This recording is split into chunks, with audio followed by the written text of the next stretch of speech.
या गौस पाक अल मदद, आए मेरी कमर।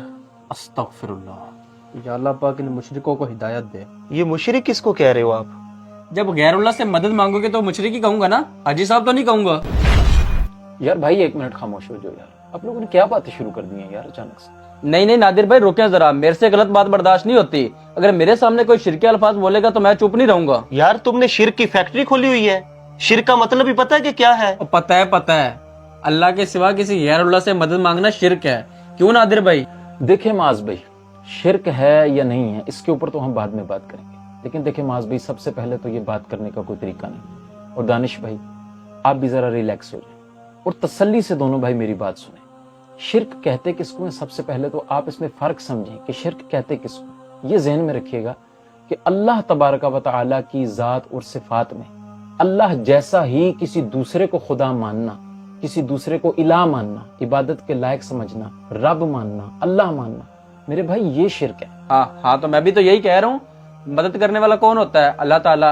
अगर किसी और से मदद मांगेंगे तो इसका मतलब माज़अल्लाह उसको अल्लाह के बराबर कर रहे हैं आप। इधर देखना जनाब जरा मेरी तरफ। आप कह रहे हो कि अल्लाह के अलावा किसी से मदद मांगना शिरक है, ऐसे ही है ना? तो ये जो उमर से आप उस दिन 1 लाख रुपए मांग रहे थे, ये अल्लाह या गैरुल्लाह? अस्तगफिरुल्लाह अस्तगफिरुल्लाह, जाहिर है गैरुल्लाह है। फिर तो आपके फतवे के मुताबिक ये शिरक हो गया, क्योंकि वो अल्लाह तो नहीं ना, गैरुल्लाह है, और आपने गैरुल्लाह से मदद मांगी।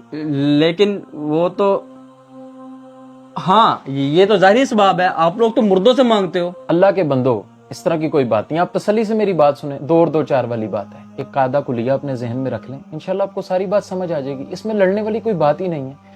ये जहन में रखिएगा कि हम अल्लाह तबारक व तआला के जो औलिया कराम हैं, जो उसके बरगुज़ीदा बंदे हैं, हम उनका जितना इख्तियार मानते हैं वो अल्लाह तबारक व तआला की अता से मानते हैं। अल्लाह ही हकीकी मददगार है। लेकिन एक बात जहन में रखिएगा माज भाई कि अल्लाह तबारक व तआला ही मददगार पैदा फरमाने वाला है। अब आप देखें ना, अगर आप जाती और अताई का फर्क समझ जाएं तो झगड़ा ही खत्म हो जाता है। अगर मैं आपको कहूं कि माज भाई क्या इस वक्त आपके कपड़े पाक हैं, तो आप कहेंगे जी नादिर भी बिल्कुल पाक हैं। लेकिन मैं अगर इस पर आपको ये दलील दूं कि अल्लाह कुरान पाक में इरशाद फरमाता है कि अल्लाह पाक है, अब आपके कपड़े भी पाक हैं, अल्लाह भी पाक है, तो क्या ये शिरक हो गया? नहीं मेरे भाई, हरगिज ऐसा नहीं है, क्योंकि अल्लाह तबारक व तआला का पाक होना उसके अपने शायान शान है। आपके कपड़ों का पाक होना अल्लाह तबारक व तआला की अता से है। आप देखते हैं, आप सुनते हैं, जबकि अल्लाह तबारक व तआला इरशाद फरमाता है कि वह हुवा समीउल बसीर, और वो देखता और सुनता है। तो क्या ये शिरक हो गया? आप भी देखते सुनते हैं, अल्लाह भी देखता सुनता है। नहीं मेरे भाई, शिरक नहीं हुआ। आप देखते सुनते हैं अल्लाह तबारक व तआला की अता से, जबकि अल्लाह तबारक व तआला को किसी ने अता नहीं किया। अल्लाह तबारक व तआला का अपना जाती है। तो मेरे भाई जाती और अताई के फर्क को समझो तो सारा झगड़ा खत्म हो जाता है। अल्लाह तबारक व तआला के जो औलिया हैं वो अल्लाह तबारक व तआला की अता से हमारी मदद करते हैं।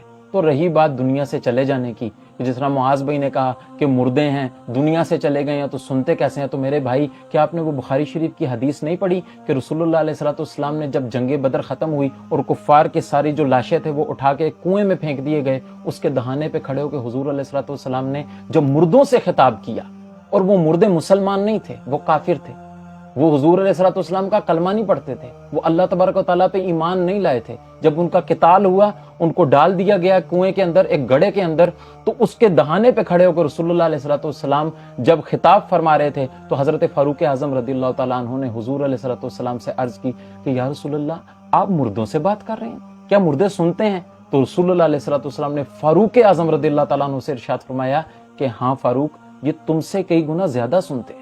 तो ईमान से बताएं माज भाई, जब कुफ्फार मरने के बाद सुन सकते हैं तो क्या अल्लाह के वली नहीं सुन सकते? नादिर भाई बिल्कुल ठीक कह रहे हैं मुआज भाई।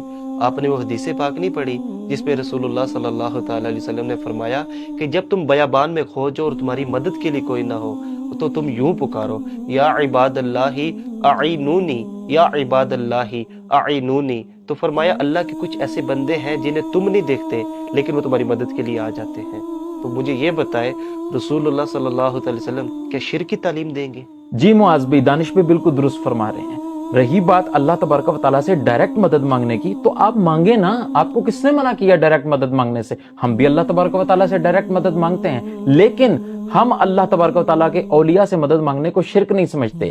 अगर आप अल्लाह तबारक व तआला से डायरेक्ट मांगना चाहते हैं बिल्कुल मांगे, लेकिन मुआज भाई अल्लाह तबारक व तआला के औलिया से अगर आप मदद मांगने को शिरक समझते हैं तो इसके ऊपर आपको कुरान और हदीस से दलील लाना। अच्छा अच्छा अच्छा अच्छा, نادر بھائی اس کا مطلب سارا مسئلہ ذاتی اور عطائی کا ہے، پھر ہم لوگ ایم ہی آپ لوگوں پہ شرک اور مشرک کی تہمت لگاتے رہتے ہیں۔ جب دینے والا ہی اللہ ہے تو پھر ہمیں کیا اعتراض ہو سکتا ہے؟ دانش بھائی میں نے آپ سے بھی بہت بدتمیزی کیا، خدا را مجھے معاف کر دیں۔ نادر بھائی آپ کا بہت شکریہ جو آپ نے میری